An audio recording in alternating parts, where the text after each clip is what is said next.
Hello YouTube, I'm Jon Porter from Tech Radar, and this has been 2016. Apparently we're right at the end of 2016. Who knew? Felt like just yesterday we were like, oh, 2015, that was a bit rough. 2016, sure be better. However, a little bit. We had many bits of news, including one of the most unqualified men in the world assuming a job that he had absolutely no business being in. What a time to be alive. Anyway, here is 2016 in 201.6-ish seconds. Hope you enjoy. January got the year off to a bad start with the departure of Mark Laidlaw, the man who wrote both Half-Life and Half-Life 2 from Valve. However, there was a small glint of hope for Half-Life 3 when Steam announced an ARG that turned into something of a red herring. Redditors reacted by, very maturely, sending Valve fish in the post. Finally in January, we also had the announcement of the Oculus Rift's final price. Palmer Luckey took to the internet to defend it, saying that $600 is obscenely cheap. Well. In February, we saw the re-emergence of Hideo Kojima, rising from the ashes after having been fired from Konami the previous year. He met with Guillermo del Toro, a film director who you might remember from such films as Pacific Rim and Pan's Labyrinth. Also in February, we had one of the year's surprise hits, Stardew Valley, released, a Harvest Moon-inspired game created by just one man, Eric Baroni. Also in February, we had the much sadder news that game trailers shut down after a fantastic 13-year run. Game trailers, we'll miss you. In March, virtual reality got serious with the final release of the Oculus Rift Consumer version 1 on March 28th. We also saw the first PlayStation 4.5 rumors start emerging. These were rumors of a supercharged PlayStation 4 console, and also March saw the closure of Lionhead Studios, which ceased production on Fable Legends. April saw a final confirmation of the Nintendo NX's release date. The new console will be coming in March 2017, and it was accompanied by the announcement that Zelda would also be pushed back by a year. Boo, Nintendo. April was also the month when Austin Walker, formerly of Giant Bomb, now of Waypoint, releases a fantastic leak with a great deal of information about the new PlayStation console. We learned that its internal development name was PlayStation Neo, finally putting to rest the PlayStation 4.5 moniker that had been circulating since the previous month.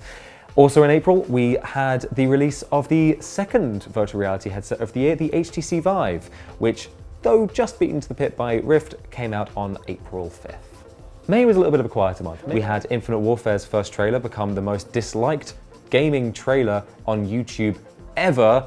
Bad news for them because rival EA's Battlefield 1 trailer became the most liked. Well done, EA.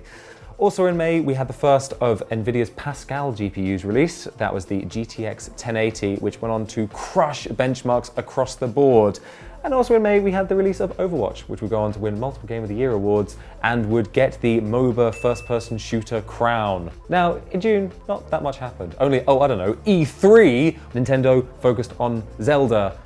So much Zelda, all the time Zelda. From Sony, we had the announcement of the new Hideo Kojima game, Death Stranding, a new God of War, Spider-Man, but weirdly, no talk of the PlayStation Neo. What's up with that, Sony? We had Microsoft announcing their upcoming Xbox One S console. They also teased us with information about Project Scorpio, which is their new supercharged Xbox One console, which should be coming out later on in 2017. This year's July was dominated by talk of Pokémon Go. It's literally all anyone could talk about. Everyone was out on their phones catching Pokémon. It was madness. But also, in July, interestingly, Nintendo NX rumors started to circulate. We had a report from Eurogamer about the fact that it would be a console, handheld, hybrid, detachable controllers, absolute insanity. August, hell of a time. No Man's Sky got released in August, releasing to not quite the level of positive response that Sony was quite expecting, and immediately fans started compiling lists of all the features that were missing in the final build that had been promised during the game's long development. Also in August, we had the announcement that PlayStation Now was coming to PC. And finally in August, we had the announcement that Final Fantasy 15 would be delayed just one more time this year. In September, we saw a couple of hardware announcements from Sony, one we were expecting and one which took us a little bit by surprise. The one we were expecting was the PlayStation 4 Pro, previously the PlayStation 4.5, also the PlayStation Neo, depending on what you want to call it. The PlayStation 4 Pro, of course, we've been expecting for some time, but the PlayStation 4 Slim was the more surprising announcement, and actually the hardware had been leaked in the couple of weeks prior. Also in September, we saw Super Mario Run announced alongside Apple's iPhone 7. But also in September, we had the fan-made Pokémon Uranian game shut down by Nintendo, throwing years of work by talented modders down the drain. October saw the trifecta of virtual reality headsets finally completed with the release of Sony's PlayStation VR headset for the PlayStation 4 console. This is currently the most affordable affordable way to get your VR fix, and if you don't want one, then what is wrong with you? Also in October, we had the Nintendo Switch finally revealed by a kind of short, 2-minute long trailer. Fans, however, were completely excited by this reveal, but investors were a little bit more skeptical and doubted the appeal of the new console handheld hybrid thing. Also in October, we had Red Dead Redemption 2 finally announced. The first trailer was actually released on the same day as the Nintendo Switch, which was a nightmare if you're a website that, oh, I don't know, covers both things. You know what happened in November, YouTube? Well, the NES Classic Mini came out. It's immediately impossible to find everywhere because it represents such a good deal, 30 built-in games in a tiny cute little package you just want to buy because it's so little cute. Anyway, also in November, we had the announcement of a wireless Vive add-on that would hopefully be coming to the console. Will that mean we'll finally have Tether 3 virtual reality? Will that finally become a reality? Maybe, who knows? We also had the rumor that Pokemon Sun and Moon will be making their way to the Switch in the form of Pokemon Stars. That would be really cool, I think. But, you know, it's a traditional handheld series. Would have made the transition? Who knows? December is normally a time for playing games rather than announcing them, but someone tell that to Sony, who only went and announced 2 new games at its PlayStation Experience conference in December. We had the reveal of its Crash Bandicoot remaster, which was first teased at its conference at E3 in June 2016, but also we had the announcement of The Last of Us Part 2, which is accompanied by a very swanky new trailer.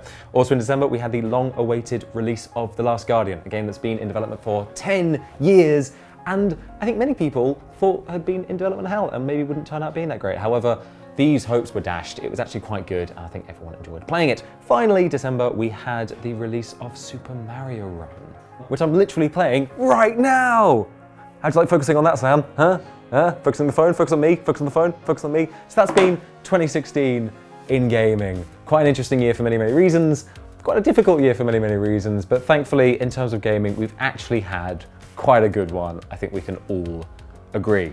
So, we had quite a lot of trouble trying to fit everything into 201.6 seconds, which I think we can all agree was a slightly ambitious target for fitting all this content into, but we cut out a lot of stuff that we thought was really important this year. So, the stuff we cut out that you think should have been in there, let us know in the comments below. If there's anything else you think we should have included, let us know in the comments below. If you think there's stuff that we did include that you didn't think was important at all, that's right.